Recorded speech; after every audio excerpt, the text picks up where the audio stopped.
En cierta ocasión se le preguntó a Buda si le era posible encerrar su doctrina en un solo sutra o versículo de 4 líneas, contestando él de modo siguiente: cesa de obra mal, aprende a obrar bien, sé limpio de corazón. Esta es la religión de los Budas. Fácilmente se comprenderá que esta definición es muy clara y comprensible. Ante todo, se invita al hombre a que no obre mal, en ninguno de los sentidos que encierra esta palabra.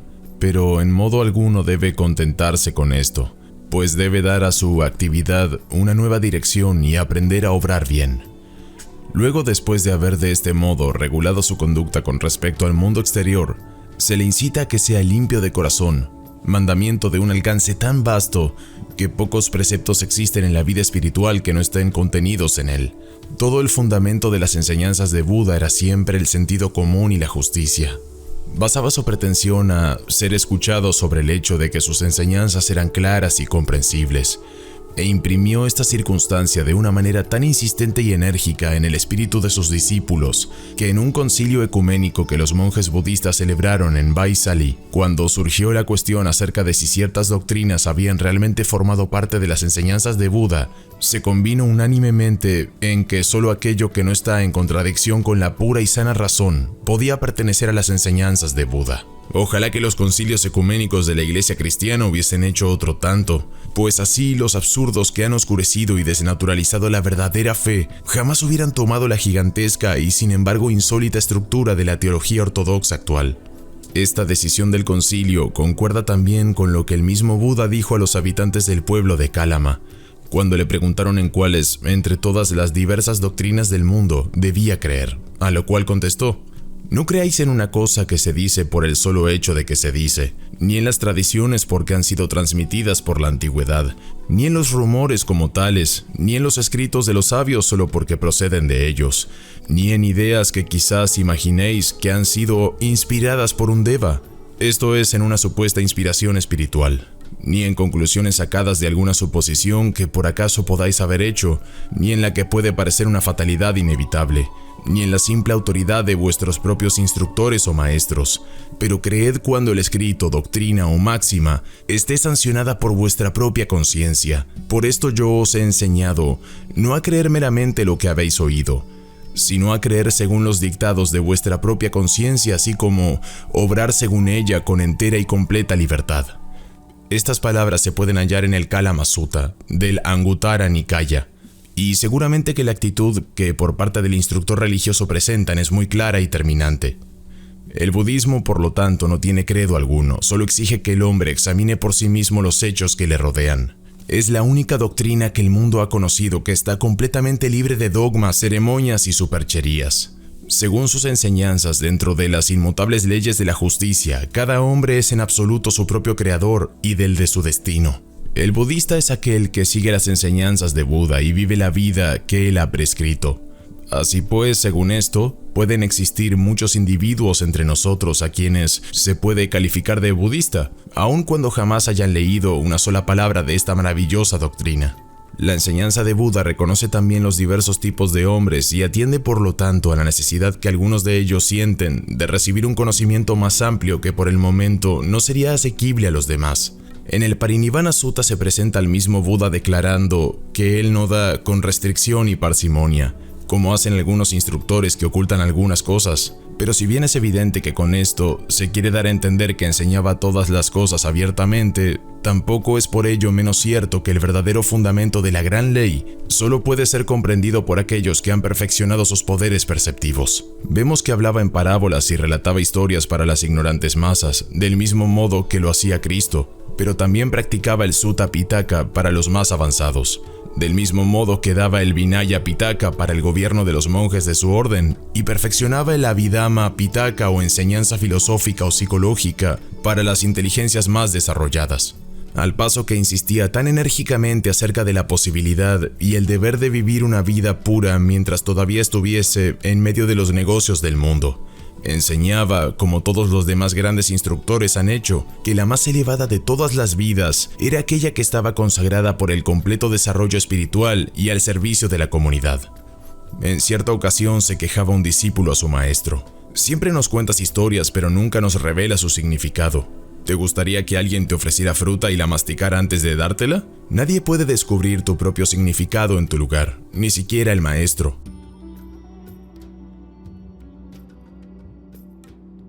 Cierto día un hombre le dijo a Buda: «Yo quiero felicidad». Buda le contestó: «Primero retira el yo. Esto es el ego, después remueve el quiero, porque es el deseo, y finalmente te quedará la felicidad». Días después, un hombre que era muy pobre le preguntó a Buda: «¿Por qué soy tan pobre?». Buda dijo: «No aprendes a dar». Así que el hombre pobre dijo: «¿Y si no tengo nada que dar?». Buda respondió: «Tienes algunas pocas cosas. Tu rostro que puede dar una sonrisa, tu boca con la que puedes elogiar o consolar a otros, tu corazón que puede abrirse a los demás, tus ojos con los que puedes mirar a otros con ojo de bondad, tu cuerpo que puede ser utilizado para ayudar a los demás, así que en realidad no somos pobres del todo. La pobreza de espíritu es la única verdadera pobreza».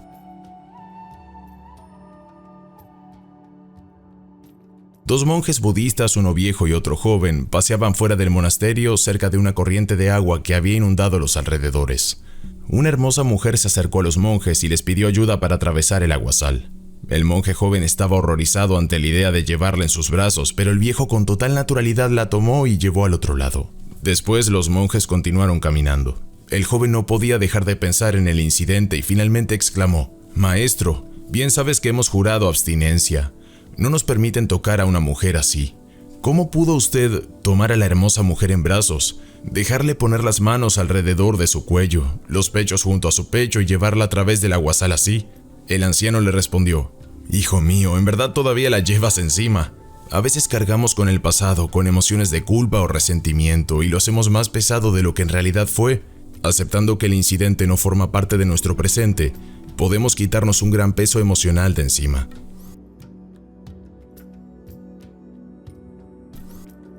Le pregunta a un alumno a su maestro: «Maestro, ¿qué debo hacer para tener paciencia, ser puro, tener fuerza y ser justo?». El maestro le respondió: «Sé viento», dijo el maestro. «El viento esparce la simiente sobre la tierra, hace que el fuego arda con más vigor, empuja las nubes para que el agua caiga sobre todos los hombres». «Sé agua», dijo el maestro. «El agua se limpia a sí misma y limpia todo aquello que toca. Sé agua en torrente». «Sé tierra», dijo el maestro.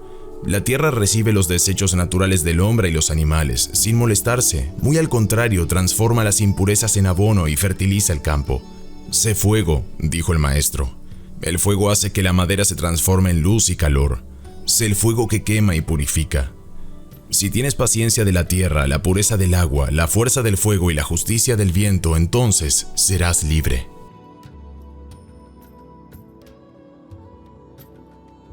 Un día un hombre subió a la montaña donde se refugiaba una mujer ermitaña que meditaba y le preguntó: «¿Qué haces en medio de tanta soledad?». A lo que ella le respondió: «Tengo mucho trabajo». «¿Y cómo puedes tener tanto trabajo? No veo nada por aquí», siguió preguntando el hombre.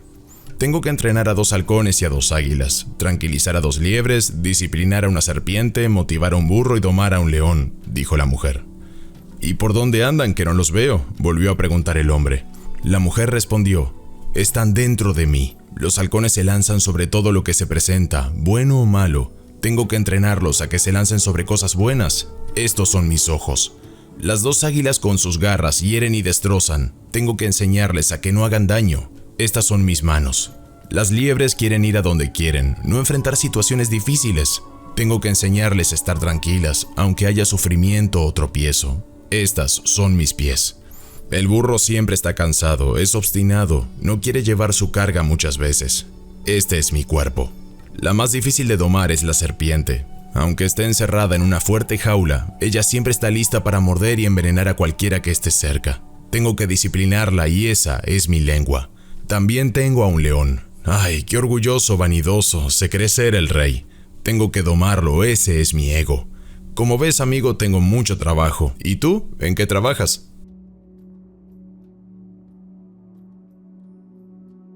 Un joven se presentó ante el maestro y le preguntó: «¿Cuánto tiempo crees probable que puede llevármela a alcanzar la iluminación?». 10 años, le respondió el maestro. El joven quedó impresionado. «¿Tanto?», preguntó sin dar crédito a sus oídos. Y el maestro le dijo: «No, me he equivocado. Te llevará 20 años». «¿Por qué el doble?», preguntó el joven. Bien pensado, dijo el maestro. En tu caso probablemente sean 30 años.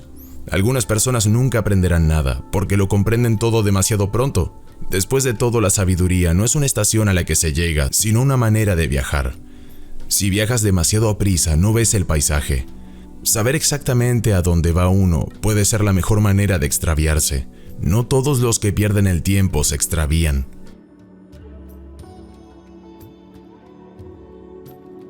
Decía el profeta Kabir: ¿de qué le sirve al sabio abstenerse en el estudio detallado de palabras sobre esto y lo de más allá, si su pecho no está empapado de amor? ¿De qué le sirve a la asceta vestirse con vistosos ropajes si en su interior no hay colorido? ¿De qué te sirve limpiar tu comportamiento ético hasta sacarle brillo si no hay música dentro de ti? Entonces un discípulo preguntó: ¿cuál es la diferencia entre el conocimiento y la iluminación? El maestro respondió: cuando posees el conocimiento, empleas una antorcha para mostrar el camino. Cuando posees la iluminación, te conviertes tú mismo en esa antorcha.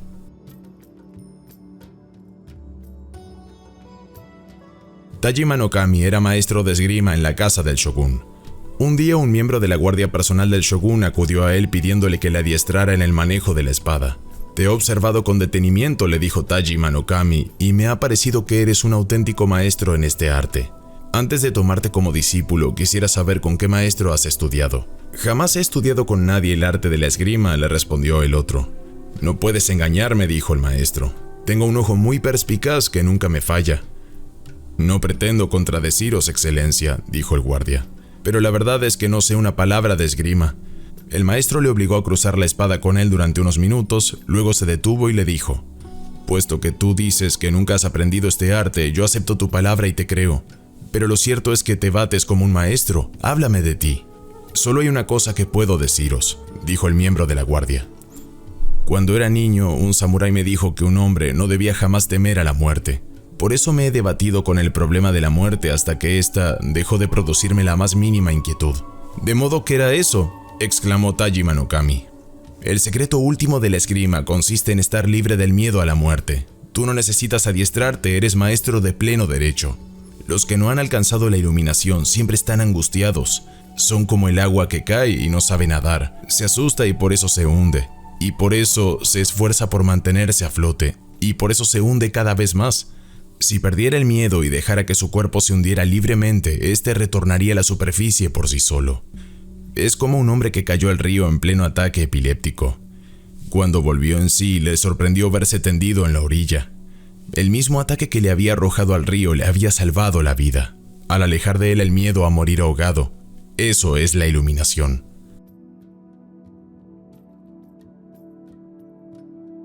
Érase una vez un confitero que fabricaba unos dulces en forma de animales y pájaros de diferentes colores y tamaños. Cuando vendía sus dulces a los niños, estos solían disputar entre sí en términos más o menos parecidos a estos. Mi conejo es mejor que tu tigre. Puede que mi ardilla sea más pequeña que tu elefante, pero sabe mejor y cosas así. Y el confitero se reía al pensar que los adultos no eran menos ignorantes que los niños cuando pensaban que una persona era mejor que otra. El que ha alcanzado la iluminación sabe que lo que nos divide es la cultura y las circunstancias, no la naturaleza.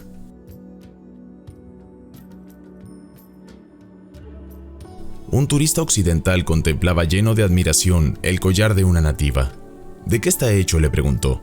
«De dientes de caimán, señora», respondió la nativa. «Ah, ya.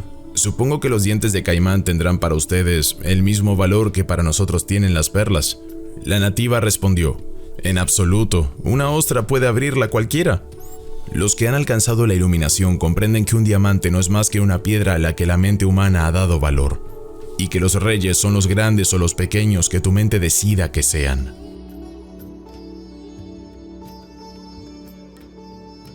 Le preguntaron al maestro: ¿qué es la espiritualidad? La espiritualidad, respondió el maestro, es lo que consigue proporcionar al hombre su transformación inferior. Pero si yo aplico los métodos tradicionales que nos han transmitido los maestros, ¿no es eso espiritualidad? No será espiritualidad si no cumple para ti esa función. Una manta ya no es una manta si no te da calor. ¿De modo que la espiritualidad cambia? Las personas cambian, y también sus necesidades. De modo que lo que en otro tiempo fue espiritualidad ya no lo es.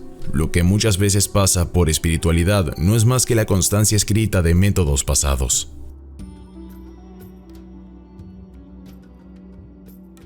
Los hindúes han creado una encantadora imagen para describir la relación entre Dios y su creación. Dios danza su creación. Él es su bailarín, su creación es la danza. La danza es diferente del bailarín, y sin embargo no tienen existencia posible con independencia de él. No es algo que se pueda encerrar en una caja y llevárselo a casa. En el momento en que el bailarín se detiene, la danza deja de existir. En su búsqueda de Dios, el hombre piensa demasiado, reflexiona demasiado, habla demasiado. Incluso cuando contempla esta danza que llamamos creación, está todo el tiempo pensando, hablando, consigo mismo o con los demás, reflexionando, analizando, filosofando. Palabras, palabras, palabras, ruido, ruido, ruido. Guarda silencio y mira la danza. Sencillamente mira. Una estrella, una flor, una hoja marchita, un pájaro, una piedra. Cualquier fragmento de la danza sirve. Mira, escucha, huele, toca, saborea. Y seguramente no tardarás en verle a él, al bailarín en persona. El discípulo se quejaba constantemente a su maestro Zen. No haces más que ocultarme el secreto último del Zen. Y resistía a creer las consiguientes negativas del maestro. Un día, el maestro se lo llevó a pasear con él por el monte. Mientras paseaban, oyeron cantar a un pájaro. ¿Has oído el canto de ese pájaro?, le preguntó el maestro. Sí, respondió el discípulo. Bien, ahora ya sabes que no te he estado ocultando nada. Sí, asintió el discípulo. Si realmente has oído cantar a un pájaro, si realmente has visto un árbol, deberías saber, más allá de las palabras y los conceptos. ¿Qué dices? ¿Has oído cantar a docenas de pájaros y has visto centenares de árboles? Pero lo que has visto, ¿era el árbol o su descripción? Cuando miras un árbol y ves un árbol, no has visto realmente el árbol. Cuando miras un árbol y ves un milagro, entonces, por fin, has visto un árbol. ¿Alguna vez tu corazón se ha llenado de muda admiración cuando has oído el canto de un pájaro?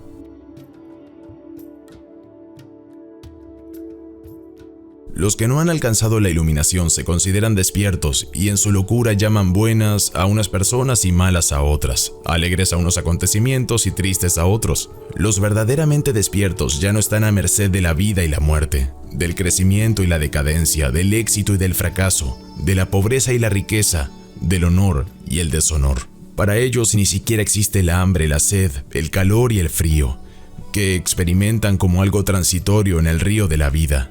Duran indefinidamente. Han llegado a darse cuenta de que nunca es necesario cambiar lo que ven, sino tan solo la forma en que lo ven. Y así llegan a asumir la cualidad del agua, que es suave y manejable, y a su vez de una fuerza irresistible, que no se esfuerza y sin embargo beneficia a todos los seres. Gracias a su acción desinteresada, otros son transformados. Gracias a su desprendimiento, el mundo entero prospera. Gracias a su ausencia de codicia, otros no sufren daño alguno.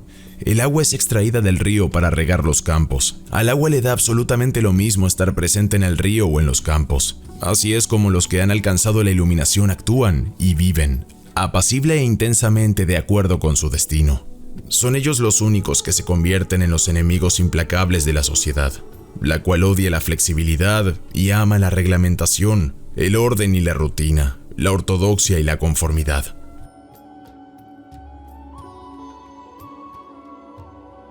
Ningún alumno Zen se atrevería a enseñar a los demás hasta haber vivido con su maestro al menos 10 años. Después de 10 años de aprendizaje, Tenno se convirtió en maestro. Un día fue a visitar a su maestro Nanin. Era un día lluvioso, de modo que Tenno llevaba chanclos de madera y portaba un paraguas. Has dejado tus chanclos y tu paraguas a la entrada, ¿no es así? Pues bien, ¿puedes decirme si has colocado el paraguas a la derecha o a la izquierda de los chanclos? Tenno no supo qué responder y quedó confuso. Se dio cuenta entonces de que no había sido capaz de practicar la conciencia constante, de modo que se hizo alumno de Nanin y estudió otros 10 años hasta obtener la conciencia constante. El hombre que es constantemente consciente, el hombre que está totalmente presente en cada momento, ese es el maestro.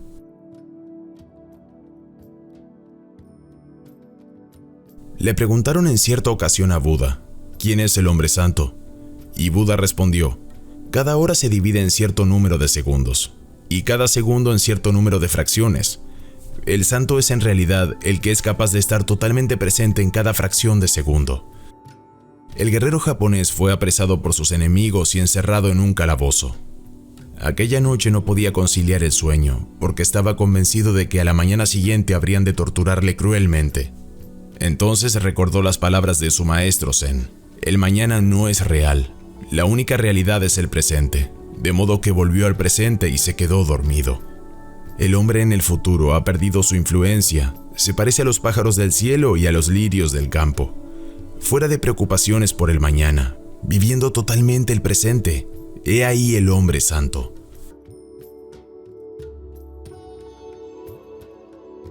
Preguntaba el monje: todas estas montañas y estos ríos y la tierra y las estrellas, ¿de dónde vienen? Y el maestro preguntó: ¿y de dónde viene tu pregunta? Busca en tu interior.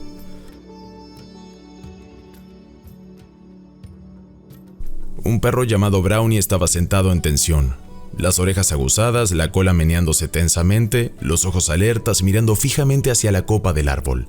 Estaba buscando a un mono. El mono era lo único que en ese momento ocupaba su horizonte consciente, y dado que no posee entendimiento, no había un solo pensamiento que viniera a turbar su estado de absoluta absorción. No pensaba en lo que comería aquella noche, ni si en realidad tendría algo que comer, ni en dónde iba a dormir. Brownie era lo más parecido a la contemplación que puede describirse. Tal vez tú mismo hayas experimentado algo de esto, por ejemplo, cuando te has quedado completamente absorto viendo jugar a un gatito. He aquí una fórmula tan buena como cualquier otra de las que yo conozco para la contemplación. Vive totalmente el presente. Y un requerimiento absolutamente esencial, por increíble que parezca: abandona todo pensamiento acerca del futuro y acerca del pasado. Debes abandonar, en realidad, todo pensamiento, toda frase y hacerte totalmente presente. Y así la contemplación se produce. Después de años de entrenamiento, el discípulo pidió a su maestro que le otorgara la iluminación. El maestro le condujo a un bosquecillo de bambúes y le dijo: observa qué alto es ese bambú, y mira aquel otro, qué corto que es. Y en aquel mismo momento el discípulo recibió la iluminación. Dicen que Buda intentó practicar toda espiritualidad, toda forma de ascetismo, toda disciplina de cuantas se practicaban en la India de su época, en un esfuerzo por alcanzar la iluminación, y que todo fue en vano. Por último se sentó un día bajo un árbol que le dicen Bodhi, y allí recibió la iluminación. Más tarde transmitió el secreto de la iluminación a sus discípulos con palabras que pueden parecer enigmáticas a los no iniciados, especialmente a los que se entretienen en sus pensamientos. Cuando respiréis profundamente, queridos monjes, sed conscientes de que estáis respirando profundamente, y cuando respiréis superficialmente, sed conscientes de que estáis respirando superficialmente, y cuando respiréis ni muy profunda ni muy superficialmente, queridos monjes, sed conscientes de que estáis respirando ni muy profunda ni muy superficialmente. Conciencia, atención, absorción, nada más. Esta forma de quedarse absorto podemos observarla en los niños, que son quienes tienen fácil acceso al reino de los cielos.